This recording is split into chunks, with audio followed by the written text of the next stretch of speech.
नमस्कार, आप देख रहे हैं बहुजन इंडिया न्यूज। उपखंड वैर विधानसभा के गांव खिल्ली गुजर में गौरव पुत्र रत्न सिंह के बेटे जिग्नेश महान के जन्मोत्सव पर बाबा साहब अम्बेडकर एवं महाकारुणिक तथागत बुद्ध के विचारों एवं संदेशों पर आधारित जनप्रतिनिधि सम्मान समारोह एवं गीत संगीत जन जागृति कार्यक्रम का आयोजन किया गया, जिसके मुख्य अतिथि भजनलाल जाटव, सार्वजनिक निर्माण विभाग कैबिनेट मंत्री राजस्थान सरकार एवं मुख्य वक्ता के रूप में कॉलेज के एसोसिएट प्रोफेसर अरविंद वर्मा रहे, जिसकी अध्यक्षता पूर्व सरपंच मान सिंह दुल्ला ने की। वंदन और अभिनंदन करते हम सबका, आप पधारे मान बढ़ाया हम सबका। वंदन और अभिनंदन करती तुम सबका। और राहों में हम फूल बिछाए,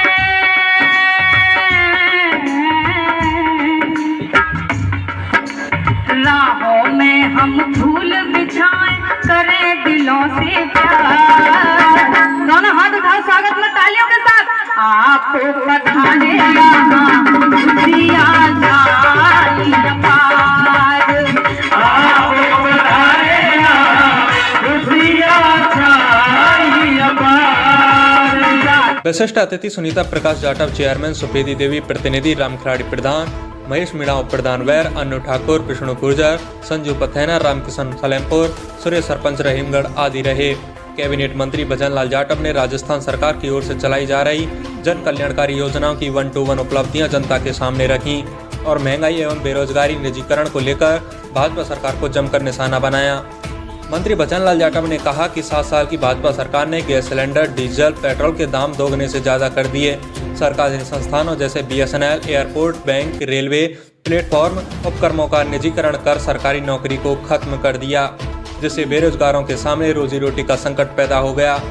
और कहा कि हमारी कांग्रेस पार्टी ने 50 यूनिट बिजली मुफ्त दी है, 10 लाख का चिरंजीवी बीमा प्रत्येक परिवार को गंभीर रूप से बीमारियों के इलाज के लिए मुफ्त दिया। मुख्य वक्ता प्रोफेसर अरविंद वर्मा ने सर्व समाज के लोगों से प्रेम भाईचारा बनाए रखने, महिला शिक्षा पर जोर देना और समाज में व्याप्त कुरीतियां, सामाजिक बुराइयों जैसे जुआ खेलना, शराब पीने, सट्टे को दूर करने की अपील की और कहा कि बाबा साहब अम्बेडकर ने सभी धर्म, जातियों, मजहबों को ध्यान में रखते हुए भारत का संविधान दिया, जो समता, स्वतंत्रता और प्रेम भाईचारा बनाए रखने के न्याय पर आधारित है, जो पूरे भारतवर्ष पर लागू होता है। इसलिए बाबा साहब अम्बेडकर एक विशेष समाज के न होकर संपूर्ण भारत के युग प्रवर्तक हैं। मुख्य वक्ता प्रोफेसर अरविंद वर्मा एवं कैबिनेट मंत्री भजनलाल जाटव ने बाबा साहब अम्बेडकर एवं भगवान बुद्ध के चित्र पर पुष्प अर्पित किए। इसके साथ ही आयोजक कमेटी के द्वारा चांदी का मुकुट एवं माला साफा से प्रोफेसर अरविंद वर्मा, मंत्री भजनलाल जाटव को सम्मानित किया गया। साथ ही गौरव के बेटे जिग्नेश महान के जन्मोत्सव पर केक काटकर लंबी आयु एवं सुखी जीवन जीने की कामना की बधाइयां दी। बहुजन सिंगर अंजलि बौद्ध, देशराज टैगोर मध्य प्रदेश ने बहुजन महापुरुषों के गीत, भजनों से भरपूर मनोरंजन कराया। मंच का संचालन सिब्बू मास्टर गुजर खिल्ली ने किया। कार्यक्रम में सर्व समाज के महिला, पुरुष, बच्चों ने भाग लिया और भरपूर मनोरंजन किया। जिनसे किसी ज्ञान का, किसी संदेश का प्रवाह नहीं होता, उनके बनस्पत ऐसे कार्यक्रम जिनमें इतनी बड़ी बड़ी शख्सियतें जुड़ती हैं, वो कितना अधिक महत्व रखते हैं। कार्यक्रम में विद्यमान काबीना मंत्री भजनलाल जी, आप आज राजस्थान की सरकार में पहले 4-5 लोगों में शुमार होते हैं। आप सबको बहुत अच्छे से पता है कि इतना बड़ा मंत्रालय, जिसे PWD मंत्रालय कहते हैं, उसे भजनलाल जी संभाल रहे हैं। इससे भी ज़्यादा आप सब लोग परिचित होंगे। आप सब लोग ये जानते हैं, किसी का भी कॉल आ जाए, अगर ना उठा पाए तो वापस कॉल बैक करने का ये सामर्थ्य, हिम्मत और दम रखते हैं। दिन भर 1000 से अधिक कॉल भजनलाल जी उठाते होंगे और उन सबको रेस्पॉन्स देने की जिम्मेदारी इनकी है। कैसा भी ऊर्जावान व्यक्ति थक जाए, पर भजनलाल जी थकते नहीं हैं। मजे की जिंदगी जी रहे हैं, पर इन्हें पता है कि कितने कष्ट, कितने मेहनत और कितनी तपस्या, कितनी लगन की जरूरत होती है कोई जिम्मेदारी मिलने के बाद उस जिम्मेदारी को मुकाम तक पहुंचाने में। मंच पर उपस्थित राम खिलाड़ी प्रधान जी, महेश मीणा जी ब्लॉक अध्यक्ष, संजू पथेना जी, अन्नू ठाकुर जी, विष्णु गुर्जर जी जिन्होंने भी मंत्री जी का स्वागत भी किया गाँव में, गंभीर चौधरी जी, किशन अध्यापक सलेमपुर जी, सुरेश जी, और जो साथी रह गए हों सभी इसी में सम्मिलित हो जाए। मैं माफ़ी चाहूँगा जिनका मैं नाम नहीं ले पाया। बहुत लंबा भाषण मैं नहीं दूंगा, पर एक दो बातों पे मैं ज़रूर आप लोगों का ध्यान आकर्षित करना चाहूँगा। बाबा साहब अम्बेडकर ने कभी भी एक जाति एक धर्म की बात नहीं कही। जो लोग बाबा साहब अम्बेडकर को एक जाति एक धर्म से संबंधित करके देखते हैं वो इतिहास की बहुत बड़ी गलती करते हैं। बाबा साहब अम्बेडकर ने बात की समानता की, बाबा साहब अम्बेडकर ने बात की शोषण के खात्मे की, बाबा साहब अम्बेडकर ने बात की महिलाओं की समानता की। ये बातें कहीं भी एक जाति और धर्म से संबंधित नहीं है। अगर कोई एक जाति और एक धर्म बाबा साहब अम्बेडकर को अपनी बकौती मानता है तो उन्हें भी मैं आगाह करना चाहूंगा कि बाबा साहब अम्बेडकर ने आपको यह अधिकार कतई नहीं दिया था कि आप जातिगत राजनीति, आप धार्मिक राजनीति करें। आप राजनीति करें, परंतु किस चीज की? आप राजनीति करें सर्व समभाव की, जो भारतीयता की पहचान है। और इस भारतीयता की पहचान के लिए ही बाबा साहब अम्बेडकर ने अपना पूरा की पूरा जन्म न्यौछावर कर दिया, पूरा की पूरा अपना जीवन न्यौछावर कर दिया। आज बहुत मंचों से जब बातें की जाती हैं तो एक जाति को दूसरी जाति से लड़ाने की बातें की जाती हैं। ऐसे लोगों से सावधान रहने की जरूरत है, ऐसे लोगों से आगाह रहने की जरूरत है, ऐसे लोगों से बहुत ज्यादा सुरक्षित रहने की जरूरत है। और यदि ऐसे लोग ऐसे मंचों का इस्तेमाल जातिगत विद्वेष फैलाने के लिए करते हैं तो उन्हें घुटनों के बल बिठाने की जरूरत है। क्योंकि आज जरूरत यदि किसी बात की है तो आज जरूरत इस बात की है कि जाटव समाज, गुर्जर समाज, जाट समाज, ब्राह्मण समाज सब लोग कंधे से कंधा मिलाकर चलें। और जब इन सब लोगों की उन्नति होगी तो पूरे समाज की उन्नति होगी। यही ध्येय बाबा साहब अम्बेडकर का भी था। बाबा साहब अम्बेडकर ने कहा, मैं समाज के विकास को इस आईने से देखता हूँ, इस तरीके से देखता हूँ कि यदि उस समाज में महिलाओं की स्थिति बेहतर है, यदि उस समाज में महिलाओं की स्थिति अच्छी है तो आप ये तय मान लीजिए कि वो समाज तरक्की के पथ पर आगे बढ़ रहा है। परंतु यदि किसी समाज में महिलाओं की स्थिति अच्छी नहीं है तो आप मान लीजिए कि वो समाज कभी तरक्की नहीं कर सकता। तो ये मातृशक्ति जो है, इस मातृशक्ति के ऊपर बहुत महत्वपूर्ण जिम्मेदारी है कि आप कम खा लीजिए, कम पहन लीजिए, परंतु अपने बच्चों को शिक्षा दीजिए। बाबा साहब अम्बेडकर ने क्या कहा? शिक्षा वो शेरनी का दूध है, जो कोई पीता है वो दहाड़ता है। ये जो नॉलेज है, ये जो ज्ञान है, आज इस ज्ञान के पीछे सब लोग घूम रहे हैं, सब लोग भाग रहे हैं। चाहे वो मुकेश अंबानी हो, चाहे वो बिल गेट्स हो, सबको नॉलेज चाहिए। और ये जो ज्ञान है, इस ज्ञान की प्राप्ति के लिए यदि आप अपनी पीढ़ी को तैयार कर रहे हैं, अपने बच्चों को तैयार कर रहे हैं, तो आप ये तय मानिए वो एक बहुत बड़ा अवसर होगा। और अपने परिवार से एक आईएएस ऑफिसर निकाल दीजिए, एक अच्छा प्रोफेसर निकाल दीजिए, एक डॉक्टर निकाल दीजिए, वो समाज को बहुत बेहतर और अच्छी दिशा देगा। ये तो बात है समाज को आगे बढ़ाने वाली। परंतु जो लोग, मैं मंत्री साहब से अक्सर ये चर्चा करता हूँ कि समाज में बहुत सारे लोग ऐसे आ गए जो इन मंचों से दूसरी जातियों को गाली देकर, तालियां बटोर कर समाज को दिग्भ्रमित कर देते हैं। मंत्री जी भी उस चीज से बहुत ज्यादा चिंतित है। ऐसे लोगों को हतोत्साहित करने की जरूरत हम सभी लोगों को है। आज जब मैं गांव से गुजर रहा था तो हलैना थाना पड़ता है और मेरी यादें ताज़ा हो गई मंत्री जी। यादें यूँ ताज़ा हो गई कि 2015 में मोहन भागवत यहाँ आए थे और मोहन भागवत जी जब आए थे तो मैंने वहाँ काले झंडे दिखाए उन्हें भरतपुर में, और एक रात मेरी हलैना थाने में यहाँ गुजरी थी। उसकी भी एक कहानी है। मोहन भागवत जी ने रिजर्वेशन के ऊपर एक कमेंट दिया था। उस कमेंट के विरोध में हमने मोहन भागवत जी का विरोध किया था, क्योंकि आरक्षण जो रिजर्वेशन है वो रिजर्वेशन हम लोगों के भलाई के लिए उतना ही जरूरी है जितना कि खाद पानी एक पौधे के लिए।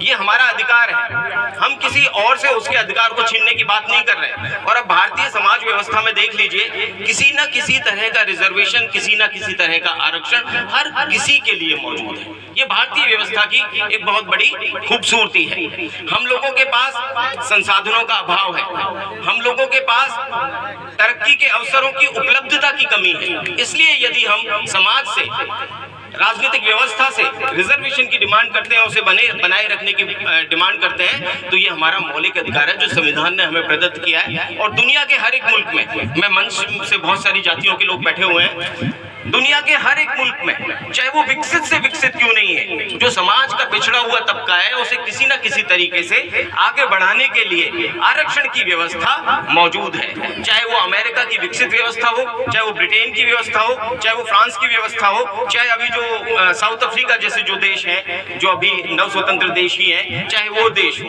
उन सब में किसी न किसी मायने में, किसी न किसी तरीके से रिजर्वेशन है। और अंतिम बात मैं कहना चाहूंगा, आज रिजर्वेशन के आधार पर हम जातिगत खापों में, लड़ाई झगड़ों में बटे हुए हैं। आप लोगों की जानकारी होनी चाहिए कि आज सरकारी नौकरियां बहुत कम हो गई हैं, बहुत कम। पूरे वर्ष में सेंट्रल गवर्नमेंट के 20 से 30 हजार पद मात्र निकलते हैं, 20 से 30 हजार पद। और राजस्थान में यदि आप देखें तो पिछले 3-4 वर्षों में 60 से 70 हजार पद कुल मिलाकर निकले हैं। भारत जैसा देश जिसकी की जनसंख्या आज 150 करोड़ के करीब हो गई है, ये जो निजी क्षेत्र है, इस निजी क्षेत्र में चाहे वो अगड़े तबके का है, चाहे वो पिछड़े तबके का है, सभी का शोषण किया जा रहा है। जब आपके बच्चे की निजी क्षेत्र में नौकरी लगती है तो आज के समय में भी 8,000 से लेकर मुख्यतः 20,000 रुपए तक दिए जाते हैं, जबकि यदि सरकारी क्षेत्र में यही नौकरी लगती तो कम से कम 50,000 रुपए से उसकी शुरुआत हो रही होती।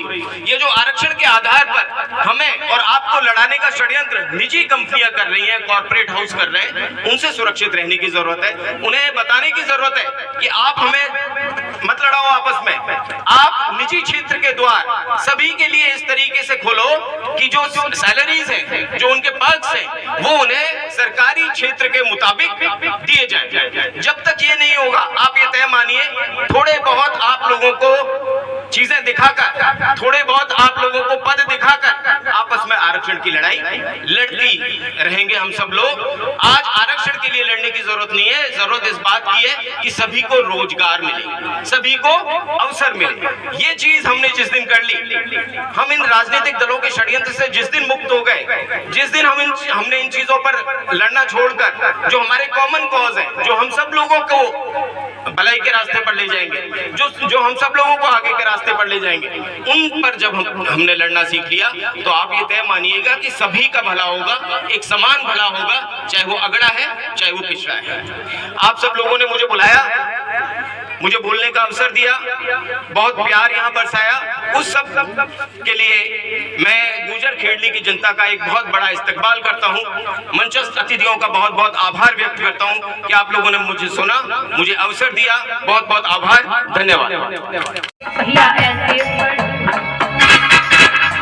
बाबा पढ़े तो ऐसे पढ़े, गांधी की उड़ गई लड़िया, बाबा पढ़े तो ऐसे पढ़े, जान लो खुश रहेंगे सभी,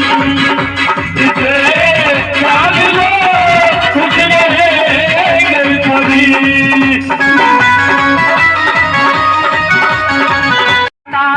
वंदन और अभिनंदन करते हम सबका, आप पधारे मान बढ़ाया हम सबका, वंदन और अभिनंदन करती तुम सबका।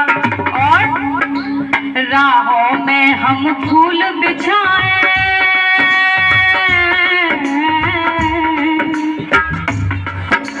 राहों में हम फूल बिछाए, करें दिलों से प्यार। दोनों हाथ उठाओ स्वागत में तालियों के साथ। आप पधारे यहाँ खुशियाँ जाई अपार, आप पधारे यहाँ खुशियाँ जाई अपार। स्वागत है मेहमान आपका, स्वागत है मेहमान आपका, किया बहुत उपकार।